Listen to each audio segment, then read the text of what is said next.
Hello বন্ধুরা, শুভ বিবাহ ধারাবাহিকের আজকের এপিসোডে দেখানো হয়েছে সুধা বসকে বলে, আপনার নিশ্চয়ই কোথাও কোনো ভুল হচ্ছে, আপনি প্লিজ এখান থেকে চলে যান। বস তখন সুধাকে বলে, আমার কোথাও কোনো ভুল হচ্ছে না, আমি জানি সার্থক কখনো তোমাকে স্পর্শ করেনি। এই বলে সুধাকে বিছানার ওপরে ফেলে দেয়। সুধা তখন নিরুপায় হয়ে কোনো রকমে বসকে সরিয়ে দিয়ে উঠে দাঁড়ায় আর ফুলদানি নিয়ে বসের মাথায় জোরে আঘাত করে। বস ওখানেই অজ্ঞান হয়ে যায়। বসের চিৎকার শুনে সার্থক ও তুহিনা সেখানে ছুটে আসে। সার্থক এসে সুধার টুটি চেপে ধরে বলে, তোমার এত বড় সাহস হয় কি করে? তুমি আমার প্রমোশন, আমার কেরিয়ার সব কিছু নষ্ট করে দিয়েছো। আজ আমি তোমাকে মজা বোঝাবো। সুধা বলে, সামান্য প্রমোশনের জন্য তুমি আমাকে ওই নোংরা লোকটার হাতে তুলে দিলে? তুমি একটা কাপুরুষ নীচ মনের। এই বলে সার্থককে কোনো রকমের ধাক্কা দিয়ে ফেলে দিয়ে সুধা ওখান থেকে একছোটে বেরিয়ে আসে। রাস্তায় ছুটতে ছুটতে সুধা অতীতের কথাগুলো ভাবতে থাকে, কিভাবে সার্থকের সঙ্গে সুধার বিয়ে হয়েছিল। গুরুজন সকলে বলেছিল সার্থকের সঙ্গে সুধা ভালো থাকবে, সুখে থাকবে, কিন্তু সেই সমস্ত কিছুই হলো না। উল্টো দিনের পর দিন সার্থকের নির্যাতন সুধা সহ্য করেছে। কখনো গরম চা সুধার মুখে ছুঁড়ে দিয়েছে, আর দিন রাত 24 ঘন্টা কথা শোনানো তো আছেই। সুধা অতীতের নির্যাতিত জীবনের কথা মনে করে বারবার বলতে থাকে, না না, আমি আর কিছুতেই সহ্য করতে পারবো না, আমি আর কিছুতেই এখানে ফিরতে চাই না। কিন্তু আমি বাড়িতে ফিরবো কি করে? আমার কাছে তো কোনো টাকা নেই, আমি কি করে এখন বাড়িতে যাব?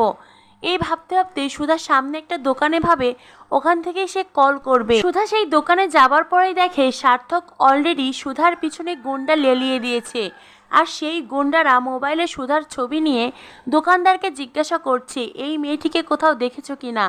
সুধা এই দৃশ্য দেখে লুকিয়ে পড়ে, আর দূরে সার্থকের গাড়িও সে দেখতে পায়। সুধা আড়াল থেকে সব কিছুই দেখে।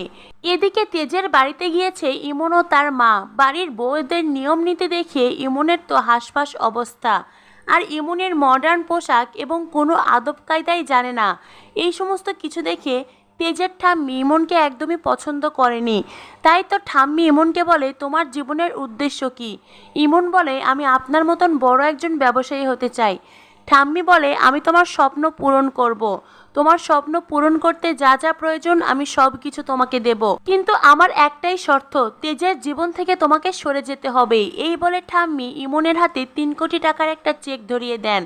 ইমনের মা তখন ইমনকে আড়ালে ডেকে নিয়ে বলে, তুমি কি চাইছো? ইমন তখন তার মাকে বলে, মা তুমি এই বাড়ির বউদের দেখেছো, সবসময় কাজকর্ম করতেই থাকে, আর মাথায় তো ঘোমটা আছেই। আমি না এই পরিবেশের সঙ্গে নিজেকে মানিয়ে নিতে পারবো না। আমার কাছে আমার স্বপ্ন, আমার কেরিয়ার ইম্পর্টেন্ট। তখন ইমনের মা ঠাম্মিকে গিয়ে বলে, আমি চাইলে বেশি টাকা দাবি করতেই পারতাম, কিন্তু আমি 5 কোটি টাকা চাই। ইমনের মায়ের কথা শুনে ঠাম্মি মুচকি হাসেন। ঠাম্মি জানতেন এরা অর্থলোভী মেয়ে, এরা শুধুমাত্র তেজের টাকা দেখেই সম্পর্ক করতে এসেছে, তেজকে ভালোবেসে নয়।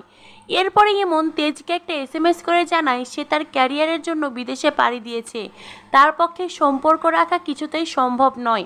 এই SMSটা পেয়ে তেজের পুরো পৃথিবী যেন ওলটপালট হয়ে যায়।